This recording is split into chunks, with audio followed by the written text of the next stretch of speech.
Tijdens deze dagen in Brussel stellen we ons de vraag: vanuit welke bron leven wij? Hoe kunnen wij de bron in onszelf weer opgraven? Al eeuwen voor Christus toont de profeet Jesaja ons zo'n bron als hij schrijft: wie hoopt op de Heer krijgt nieuwe kracht. Hij loopt, maar wordt niet moe. Hij rent, maar raakt niet uitgeput. Ja, het is belangrijk open te staan voor Gods aanwezigheid in ons leven. Daaruit kunnen we hoop en vreugde putten. Zijn we ons er voldoende van bewust dat we een schat hebben, de Bijbel namelijk, om Gods aanwezigheid steeds beter te ontdekken? In oktober was ik 3 weken in Rome. Ik was uitgenodigd voor een synode van bisschoppen uit alle werelddelen. Het onderwerp was de Bijbel, het woord van God en de plaats die de Bijbel in ons leven inneemt. Wij hoorden aangrijpende getuigenissen. Sommige waren kostbare parels. Een bisschop uit Letland vertelde dat in zijn land tijdens het Sovjetregime priesters en eenvoudige gelovigen gedood zijn, omdat ze het woord van God verkondigden. Victor, een priester uit Letland, werd op een dag gearresteerd, omdat hij in het bezit was van een Bijbel. De agenten gooiden de Bijbel op de grond en dwongen de priester hem te vertrappen. Hij knielde echter en kuste het boek.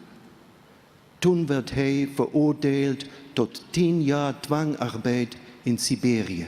Wanneer je zo'n getuigenis hoort, dan begrijp je hoe geliefd de Bijbel was en hoezeer deze het leven van veel mensen veranderde. Tijdens de synode werd vooral het verlangen uitgesproken om de Bijbel meer op de voorgrond te plaatsen. Een kardinaal bedankte de christenen van de Reformatie voor hun aandacht voor de Bijbel. Een bisschop zei: in de katholieke kerk hebben wij gereageerd tegen het sola scriptura van de Reformatie. Wij hebben het belang van de Bijbel onderschat. Nu ligt deze tijd achter ons. Bien sûr, il n'est pas toujours facile de lire la Bible. On y trouve des textes qu'on ne comprend pas. Pour en rendre plus facile la lecture, il est important de souligner 2 voies d'accès. La première, ce qui est au cœur de la Bible, c'est l'amour de Dieu et l'amour du prochain. La Bible est l'histoire de la fidélité de Dieu. L'autre voie d'accès à la Bible est celle-ci. L'Évangile nous dit que le Christ est lui-même la parole de Dieu. Quand nous lisons les Écritures, nous le rencontrons lui, le Christ. Nous écoutons sa voix. Nous entrons dans une relation personnelle avec lui. C'est pourquoi à Thésée, nous aimons chanter certaines paroles de l'Écriture. Le chant qui se répète permet d'intérioriser une parole. Nous aimons aussi les longs silences vécus ensemble.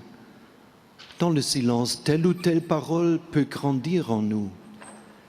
Et nous avons appris des chrétiens d'Orient à aimer les icônes. Elles sont toutes pénétrées de la Bible. Et maintenant, je termine par un projet concret. La parole de Dieu nous unit au-delà des divisions. Elle nous unit aussi au-delà des frontières, à ceux qui sont très loin de nous. Et ce soir, nous nous réjouissons de pouvoir donner un signe concret de cette unité, en particulier avec les chrétiens de Chine. Dans l'année qui vient, en 2009, nous exprimerons un signe d'amour et de communion pour le peuple de Chine, avec l'aide de l'opération Espérance et de ceux qui la soutiendront. Nous ferons imprimer en Chine et répartir dans les diverses régions de cet immense pays 1 million de Bibles. Demain soir, je dis...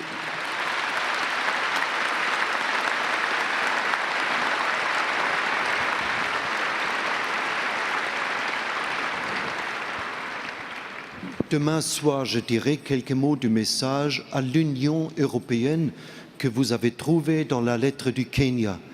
Et j'annoncerai les prochaines étapes de notre pèlerinage de confiance sur la terre. Avec toute la chaleur de nos cœurs, nous voudrions saluer tout particulièrement la présence parmi nous de Sa Majesté, la Reine Fabiola de Belgique. Ten slotte, met alle warmte van ons hart, willen wij heel in het bijzonder de aanwezigheid onder ons begroeten van Hare Majesteit Koningin Fabiola van België.